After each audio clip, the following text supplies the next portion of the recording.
नमस्कार दोस्तों, स्वागत है आप लोगों का हमारे चैनल मैथ्स मेकर में। तो आज हम लोग मैथ्स के कुछ अति महत्वपूर्ण प्रश्न देखने वाले हैं। सभी क्वेश्चन हमारा एसएससी का रहेगा। एसएससी और रेलवे में सभी क्वेश्चन सभी विभिन्न प्रकार के एग्जामों में पूछा गया प्रश्न है। ये भी देखिए हमारा एसएससी सीजीएल में पूछा गया प्रश्न है। ये भी देखिए हमारा रेलवे के ग्रुप डी के एग्जाम में पूछा गया प्रश्न है। ये हमारा रेलवे के एनटीपीसी के एग्जाम में पूछा गया प्रश्न है। ये भी देखिए क्वेश्चन बहुत ही मज़ेदार, आप लोग को हम बेहतरीन तरीका बताएंगे क्वेश्चन को करने का। ये भी क्वेश्चन देखिए हमारा ग्रुप डी में पूछा गया प्रश्न है। इससे पहले वीडियो लाए थे वो आरपीएफ का भी क्वेश्चन लेके आए थे, रेलवे एएलपी का भी क्वेश्चन लेके आए थे, असिस्टेंट लोको पायलट का, एसएससी सीएचएसएल का लेके आए थे, सीजीएल का। वो प्रीवियस जितना भी वीडियो रहता है वो सभी देखा कीजिए। वो हमारा क्वेश्चन का ही वो रहता है, क्वेश्चन का ही वीडियो रहता है, क्वेश्चन बैंक का ही रहता है, प्रीवियस ईयर ही क्वेश्चन रहता है। कहीं भी किसी प्रकार का कोई भी दिक्कत नहीं होगा। जितना भी लेटेस्ट ट्रिक है वो ट्रिक आप लोग को हम बताते रहते हैं। ठीक है, तो चलिए हम लोग पहला क्वेश्चन से स्टार्ट करते हैं। अगर आप लोगों को कोई क्वेश्चन समझ में नहीं आए, कहीं भी दिक्कत हो, तो आप हमसे कमेंट करके पूछ सकते हैं। जो भी क्वेश्चन आप लोग से नहीं बने या फिर बताने के बाद समझ में नहीं आए तो वीडियो को एक बार फिर से देखिएगा। फिर भी ना समझ में आए तो आप लोग हमसे पूछ सकते हैं। ठीक है, तो हम लोग पहला क्वेश्चन से स्टार्ट करते हैं। ये भी देखिए सीजीएल का सच में बहुत अच्छा क्वेश्चन है। बच्चा बनाते बनाते थक जाता है, लेकिन बन ही तो जाता है, तो बन जाएगा आप लोग से भी। हमको साइन 21 का मान x/22 दिया है। ठीक है, देखिए कैसे बनाते हैं इस प्रकार के क्वेश्चन को। अब बिल्कुल एक सेक में नहीं जाना है, साइन में जाना है, तो कैसे निकालते हैं? एकदम सिंपल तरीका। क्या दिया हुआ है? हमको दिया हुआ है साइन 21 डिग्री बराबर दिया है x/22। यही दिया हुआ है ना, साइन 21 का मान कितना दिया है? x/22 दिया हुआ है। अब देखिए, अच्छा साइन थीटा बराबर फॉर्मूला क्या होता है? तो हम लोग जानते हैं साइन थीटा बराबर फॉर्मूला होता है लंब बटा कर्ण। यहाँ पे लंब बटा कर्ण का थोड़ा सा यूज करना पड़ेगा। क्या होता है? लंब बटा कर्ण होता है। अच्छा, त्रिभुज हम लोग सबसे पहले बनाते हैं। त्रिभुज बनाते हैं और देखते हैं। देखिए अच्छे तरीका से समझा रहे हैं तो समझिएगा, ये ना कि भारी लग रहा है, ये लग रहा है, वो लग रहा है। ठीक है, तो वैसा नहीं कीजिएगा, बहुत ही अच्छे से समझा रहे हैं, समझिएगा। इसमें लंब का देखिए कितना मान है, लंब का मान कितना है? x है, तो लंब हमारा ये है, तो लंब x लेते हैं। और कर्ण का कितना मान है? कर्ण का मान y है, तो y लिख दिए। और किसके लिए? 21 डिग्री के लिए। 21 डिग्री का मतलब यहाँ के लिए माने हैं, तब नहीं इसके सामने लंब था तो x लिख दिए हैं, 21 डिग्री। अच्छा, त्रिभुज के तीनों कोनों का योगफल 180 डिग्री होता है। ये 21 डिग्री है तो ये मेरा 90 डिग्री होगा, बिल्कुल होगा। जब ये 21 है तो ये कितना होगा मेरा? ये हमारा 69 डिग्री होगा। आप लोग निकाल के देख सकते हैं। ठीक है, अब हमारा लेकिन आधार का नहीं पता है ना। हम जो निकालेंगे, मान जो निकालने दिया है हम लोग को 69 का, तो मान निकाल लेंगे साइन का। लेकिन सेक जो 21 है इसमें आधार का भी जरूरी पता, आधार तो है नहीं, तो आधार पहले निकालना पड़ेगा। तो चलिए हम लोग आधार निकाल लेते हैं। कर्ण ही है ना, कर्ण और लंब है। थोड़ा सा छोटा हो जा भाई, अरे हो जा, अरे मान जा, साइड हो जा। हाँ हो गया, अच्छा लड़का है। अब चलिए हमको आधार निकालना है। तो आधार का फॉर्मूला क्या होता है? तो आप लोग जानते हैं, बेस बराबर होता है अंडर रूट कर्ण का स्क्वायर माइनस लंब का स्क्वायर। कर्ण क्या है? कर्ण है बाई स्क्वायर, माइनस लंब क्या है? X square. तो आ गया एकर मान कितना आ गया? एकर मान हमारा आ गया by square minus x square. ये मान हमारा आ गया। चलिए अब इसको मिटा लेते हैं। आप लोग को अगर कहीं भी दिक्कत हो तो वीडियो को एक बार रिपीट किया कीजिए, क्योंकि हम मिटा देते हैं ना, मोबाइल है, छोटा सा जगह रहता है, लेकिन समझाने का भरपूर कोशिश करते हैं। समझाने में कोई दिक्कत नहीं होता होगा, समझने में भी कोई दिक्कत नहीं होता होगा, इतना तो हमको लगता है। बाकी आप लोग बताइएगा कमेंट करके। ठीक है, अब हमको जो बोला है, पहले बोला है सेक 21 डिग्री। क्या है? सेक 21 में घटा देना है किसको? साइन 69 को। सेक 21 का मतलब क्या होता है? 21 डिग्री पे जाना है। 21 यहाँ पे है, अब दूसरा कलर का यूज करते हैं। 21 पे पहुँच गए, ऐजा 21 में सेक थीटा बराबर क्या फॉर्मूला होता है? कर्ण बटा आधार। इसके लिए कर्ण क्या हो जाएगा हमारा? कर्ण तो हमेशा y ही रहेगा, कर्ण बटा आधार। आधार क्या हो जाएगा? आधार हमारा है under root by square minus x square minus. अब हमको कहाँ जाना है? अब हमको जाना है साइन के पास। तो पूछेंगे साइन भैया आपको क्या चाहिए हो? तो बोलता है हमको 69 के पास जाओ पहले। तो चले हम बोले हाँ आ गए 69 के पास। आप बोलिए, तब बोलता है अब मेरा फॉर्मूला लगाओ, क्या? लंब बटा कर्ण। तो 69 के लंब क्या हो जाएगा? 69 के लंब मेरा इसके सामने वाला हो जाएगा, ये सामने वाला ये। तो लंब कितना हो जाएगा? Under root by square minus x square. लंब बटा कर्ण तो हमारा हमेशा बाई ही रहता है, कर्ण थोड़ी चेंज होता है। कर्ण बाई हो गया। अब इसको सॉल्व करेंगे तो जो भी ऑप्शन होगा वो करेक्ट हो जाएगा। तो आप लोग सॉल्व तो कर ही सकते हैं ना, इतना तो आता होगा ना। तो हम तो मानते हैं इतना आता होगा। अगर नहीं आता है तो क्या करना है? नहीं ना, कुछ नहीं करना है, पढ़ना है, ठीक है, हाँ पढ़ना है।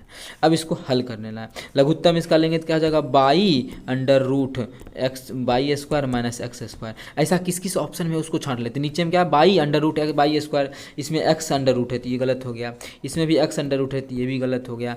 इसमें देखिए by square minus x square होना चाहिए, क्या होना चाहिए, बाई तो बाहर होना चाहिए, ठीक है, लेकिन अंदर होना चाहिए y square minus x square, तो y square minus x square इसमें नहीं है, इसमें देखिए x square minus y square, तो वो गलत हो गया, 3 को गलत हो गया, चौथा सही। तो एग्जाम में इसी प्रकार से अपना टाइम बचाया जाता है, ये नहीं कि अब बनाए हैं तो जरूरी है सब मान निकालना, बिल्कुल नहीं।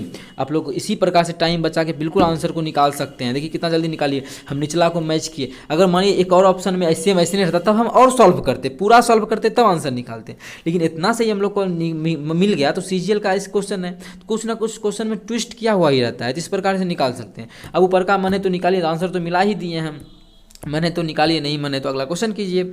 अब भाग करेंगे तो इससे पूरा सी पूरा कटेगा, क्या बचेगा, बाई बच जाएगा, बाई को बाई से गुना करेंगे तो क्या हो जाएगा, बाई स्क्वायर हो जाएगा, माइनस माइनस हो जाएगा ये इसका स्क्वायर, तो इसका स्क्वायर करेंगे तो ये माइनस करेंगे तो प्लस बाई स्क्वायर, तो माइनस बाई स्क्वायर, ये plus x minus x square, तो क्या हो जाएगा प्लस एक्स स्क्वायर। इससे ये कट गया तो कितना बच गया, ऊपर में एक्स स्क्वायर बटा यहाँ पे जो था वही क्या, by under root by square minus x square, किस ऑप्शन में, पहला ऑप्शन में है। तो उतना चेक करने का कोई ज़रूरी नहीं है, आ चुका है तो आ चुका है, बिल्कुल सही है। क्यों, क्योंकि आप लोग हमारे बच्चे हैं, अपने तो अपने होते हैं, ठीक है, समझ में आ गया होगा। कहीं भी किसी प्रकार का कोई भी दिक्कत हो किसी भी क्वेश्चन में तो कमेंट करके पूछ सकते हैं। तो चलिए अगला क्वेश्चन करते हैं, क्वेश्चन नंबर 2। देखिएगा क्वेश्चन नंबर 2 क्या है, जो कि हमारा ग्रुप डी में पूछा गया प्रश्न है, ठीक है, ग्रुप डी में पूछा गया प्रश्न है। तो चलिए हम लोग करते हैं, ठीक है।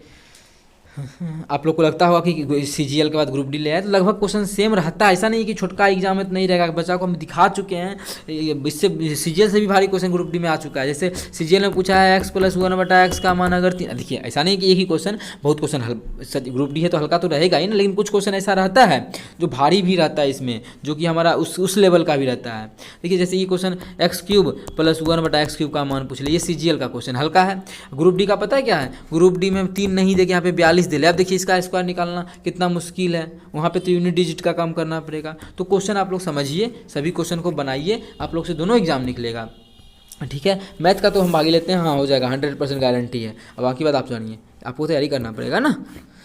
तो ग्रुप डी का क्वेश्चन है, क्या है, सामान का 2/3 भाग 6% लाभ पर और शेष भाग 3% की हानि पर बेचा गया, तो कुल 540 रुपया हो, तो कुल लाभ उसको 540 रुपया हुआ, तो सामान की कुल कीमत क्या थी, सामान का कीमत पूछा है, कम सामान का क्रय मूल्य पूछा है। तो देखिए क्वेश्चन को करते हैं, बहुत अच्छे से समझिएगा क्वेश्चन को।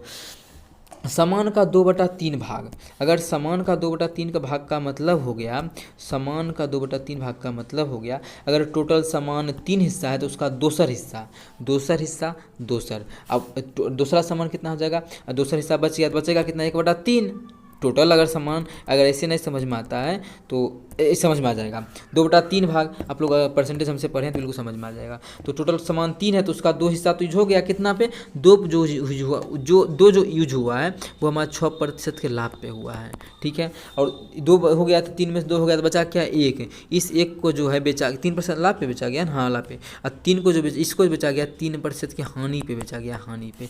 अच्छा ये अनुपात ही दिया हुआ है ना, मानिए हम यहाँ पे लिख सकते हैं अनुपात दिया है, दोनों का अनुपात है तो हमें बोल सकते हैं, छोड़िए यहाँ पे 200 और यहाँ पे 100, बात तो वही है। मानिए यहाँ पे 200 दे दिए तो क्या दिक्कत है, 200 300 अभी भी तो वही बात है, 2/3 है, देखिए 2/3 है, बिल्कुल लिख सकते हैं इस प्रकार से, ठीक है, लिख सकते हैं ना। तो थोड़ा सा इसको क्या करते हैं, छोटा कर लेते हैं। अब यहाँ से 200 का 6% लाभ लेंगे तो कितना का लाभ होगा, 200 का 6% निकालिएगा, 200 का 6/100 करेंगे तो कितना आ जाएगा हमारा, 12 आ जाएगा। कितना आ जाएगा, 12 आ जाएगा, तो यहाँ पे 12 लिख देना है। प्लस में आ रहा है, ये माइनस में 100 का 3% कितना होगा, 3 होगा, ये हमारा माइनस होगा कि हानि हो रहा है। अच्छा दोनों मिला के ओवरऑल हमारा क्या हो रहा है, दोनों मिला के देखा जाए तो एक ऊपर 12 रुपये का लाभ कमाए, एक ऊपर 3 रुपये का हानि कमाए, तो ओवरऑल हमको जो है 9 रुपये का नफ़ा हो रहा है। तो क्वेश्चन बोला है 9 रुपये का नफ़ा नहीं हो रहा है, क्वेश्चन बोला है 540 रुपया का नफ़ा हो रहा है, तो यहाँ पे 540 रुपया का नफ़ा दे दिए, 540 का नफ़ा हो गया। मतलब 1 अनुपात का मान यहाँ से निकल जाएगा, तो काटेंगे तो 1 अनुपात का मान कितना होना, 6 54, तो 1 अनुपात का मान हमारा 60 आ गया। 1 अनुपात का मान क्या आ गया, 60 आ गया। अब क्या निकालना था, तो सामान की लागत मूल्य क्या थी, तो सामान का जो लागत मूल्य अब हम लोग का था वो हम टोटल कितना था, 2 1 300 था, टोटल तो लागत मूल्य 300 ही था ना, कहा कि 2 था, 2 और 3 था, लेकिन हम आसान करने के लिए 100 मान लिए, तो टोटल ये 200 का, ये 300 का, टोटल 300 200, ये 200 का, ये 100 का, तो टोटल 300 का हो गया। तो 1 अनुपात का मान 60, तो 300 अनुपात का मान कितना हो जाएगा, तो 300 में 60 से गुना कर देंगे, कितना जाएगा 6 18 पर 3 को 0, मतलब टोटल जो सामान का लागत मूल्य होगा वो हमारा कितना हो जाएगा, 18,000 हो जाएगा। कितना हो जाएगा, 18,000 हो जाएगा, जो कि हमारा किस ऑप्शन में है 18,000, तो हम लोग देख पा रहे हैं हमारा जो ऑप्शन बी है, ऑप्शन बी में है 18,000, तो ऑप्शन बी हमारा बिल्कुल करेक्ट आंसर हो जाएगा। कौन सा ऑप्शन, ऑप्शन बी। उम्मीद करते हैं दोस्तों समझ में आ गया होगा। कहीं भी किसी प्रकार का कोई भी दिक्कत हो किसी भी क्वेश्चन में तो कमेंट करके पूछ सकते हैं। ये आपका अपना चैनल है मैथ्स मेकर, ठीक है। अगर अच्छा लगता है, क्वेश्चन पूरा समझ में आता है, कितना आसान आसान तरीका हम बताते हैं आप लोगों के लिए, तो अपने सभी दोस्तों के साथ इस वीडियो को ज़्यादा से ज़्यादा शेयर किया करें। अगर आप लोग चैनल पर नए हैं तो सब्सक्राइब कर लेना है और अपने सभी दोस्तों को बताना है कि हाँ सच में ठीक अच्छा बताया जाता है, ठीक है। तो चलिए अगला क्वेश्चन करते हैं, क्वेश्चन नंबर 3। तो यह क्वेश्चन नंबर 3 का भी आप लोग को हम बेहतरीन तरीका बताने वाले हैं। ये क्वेश्चन जितना भी ऐसा क्वेश्चन था वो एसएससी सीजीएल का आप लोग को हम इस प्रकार का क्वेश्चन करवा चुके हैं, एसएससी सीजीएल और सीएचएसएल का। तो आज हम लेके आए इस प्रकार का क्वेश्चन ग्रुप डी के लिए भी, ठीक है। तो आप लोग करिएगा ना, तो बिल्कुल करना है, ठीक है। अगर मन ना करे फिर भी करना है, क्योंकि ऐसा नहीं ग्रुप डी में ऐसा क्वेश्चन सीजीएल में नहीं पूछा जाएगा है, ऐसा क्वेश्चन हम करवा चुके हैं, आप लोग जाके देख सकते हैं, ठीक है। तो इस प्रकार का क्वेश्चन करवा चुके हैं, एनटीपीसी में पूछा उससे कोई मतलब नहीं है, ऐसा क्वेश्चन सेम करवा चुके हैं आप लोग को। अच्छा देखिए, आप क्वेश्चन पे चलते हैं बिना कोई बकवास के। अगर x + 1/x का मान दिया रहता था, कुछ ना कुछ m या कुछ भी दिया रहे, तो आप लोग को हम ये भी सिखाएं x² + 1/x² कैसे निकालेंगे, x³ + 1/x³ कैसे निकालेंगे, ये सभी आप लोग को बता चुके हैं। तो आप बोलिएगा भैया सुनिए एक बात, तो हम बोलेंगे क्या, तो आप बताए हैं ये दिया रहेगा तब नहीं ये निकालेंगे, लेकिन अब ये तो हमको निकालना है, देखिए ये तो निकालना है, लेकिन ऐसा का नहीं दिया है, तो हम बोलेंगे अरे यार इससे हम ये बना सकते हैं, कैसे, तो वो देखिए हम बना के दिखाते हैं। जब भी दिया रहे तो कुछ ना कुछ तो देगा ही, तभी तो निकलेगा ना, तो हम लोग कैसे निकालेंगे वो देखिएगा।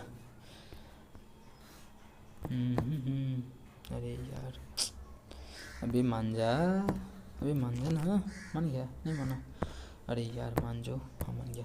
हाँ ये दिया हुआ है, क्या दिया हुआ है, x² - 4x + 1 = 0, यही दिया हुआ है ना। अगर हम सभी में x से भाग दे देगा कि हमको तो x हमको कैसा लाना है, x + 1/x लाना है, तो सभी में x से भाग दे के देखते हैं। अगर x से भाग देंगे तो ये भी x, ये भी x, ये भी x, यहाँ भी x, और 0 में x से भाग देंगे तो इसका कोई मतलब ही नहीं, तो इसका लिखने का जरूरी नहीं है, यहाँ पे डायरेक्ट चाहे तो 0 ही लिख देंगे, ठीक है। यहाँ भाग देंगे तो x का क्या बच गया x, इधर प्लस क्या बच गया +1/x, अब इधर x का क्या हो जाएगा -4, उस बराबर की उस पर जाएगा तो क्या हो जाएगा +4, तो निकल गया ना।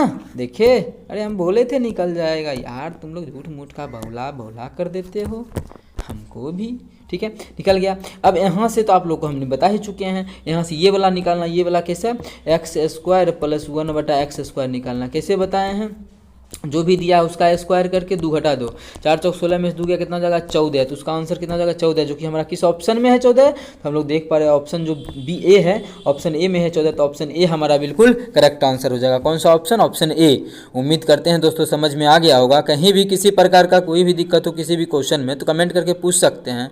ये आपका अपना चैनल है मैथ्स मेकर। अगर क्वेश्चन अच्छा लगता है, वीडियो समझ में आता है, क्वेश्चन समझ में आता है, तो अपने सभी दोस्तों के साथ इस वीडियो को ज़्यादा से ज़्यादा शेयर करें। चलिए अगला क्वेश्चन करते हैं, क्वेश्चन नंबर 4। उससे पहले प्लीज़ अच्छा लगता है तो ज़्यादा से ज़्यादा शेयर कीजिए अपने सभी दोस्तों के साथ, नए नए दोस्तों को जोड़िए, ठीक है। अब हम क्वेश्चन करते हैं, क्वेश्चन नंबर 4। कक्षा 10 के छात्रों के लिए परीक्षा आयोजित की गई, 96% छात्र पास हुए और 50 असफल रहे, कितने छात्र उपस्थित थे, मतलब टोटल कितना छात्र उपस्थित था, हमको ये निकालना है। इसमें एक कंक्लूजन दिया हुआ है, इसमें एक निष्कर्ष दिया हुआ है, पूछिए क्या, तो हम बोलेंगे 110वां का क्लास है विद्यार्थी, तो इससे कोई मतलब ही नहीं है तो है ना, मौका हो सकता है। 96% क्या हो गया, पास हो गया, तो फेल कितना हुआ होगा, परसेंटेज में देखा जाए तो फेल हमारा 4% बच्चा हुआ होगा, कितना 4%, परसेंटेज में 4% होगा, लेकिन बोला है परसेंटेज में 4 होगा, लेकिन एक्चुअल में 4 नहीं हुआ है, कितना हुआ है 50% बच्चा फेल हुआ है, ठीक है। तो कोई भी चीज़ अपने आप में कितना होता है 100% होता है ना, तो 100% का मान निकाल लेंगे तो कितना उस छात्र उपस्थित होगा वही हमारा आंसर निकलेगा, क्योंकि हमको 96% निकालेंगे तो पास वाला निकलेगा, लेकिन हमको पास निकालने खुद लिए नहीं बोला, हमको बोला है टोटल कितना बच्चा था उपस्थित वो निकालना है। तो यहाँ से काट लेंगे, तो यहाँ से काटेंगे तो 1% का मान कितना हो जाएगा 50/4। हमको तो निकालना है 100% का मान, तो 100% का मान यहाँ से निकाल लेंगे तो कितना हो जाएगा, यहाँ पे गुना कर देंगे 100 से, काट लेंगे तो 25 हो जाएगा। दोनों को गुना करेंगे 25 पचे 125 1250।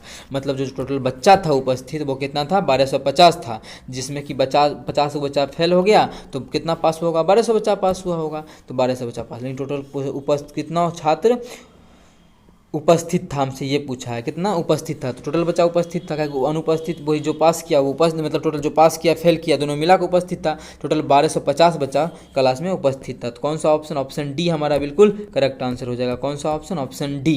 ये हमारा देखिए कब का पूछा गया प्रश्न है, आरआरबी ग्रुप डी 2018 में पूछा गया प्रश्न है। उम्मीद करते हैं समझ में आ गया होगा। अगर क्वेश्चन पूरा का पूरा अच्छे से समझ में आया तो वीडियो को अपने सभी दोस्तों के साथ शेयर करें। अगर आधा भी समझ में आया तो वीडियो को ज़्यादा से ज़्यादा अपने सभी दोस्तों के साथ शेयर करना और ज़्यादा, क्योंकि और ज़्यादा समझा आएगा बच्चा तो और ज़्यादा अच्छे से समझाएंगे। ऐसे कोशिश रहता है कि डेली अपना बेस्ट दे। आज अगर जैसा दिए उससे कल अच्छा देंगे, उससे परसों उससे अच्छा देंगे, उसके बाद उससे अच्छा देंगे। डेली अच्छा कोशिश रहता है। लेकिन अगर समझ में आता है तो आप लोग बिल्कुल बताया कीजिए कमेंट करके। चलिए मिलेंगे नेक्स्ट वीडियो में इसी प्रकार का बेहतरीन क्वेश्चन लेके। Thank you.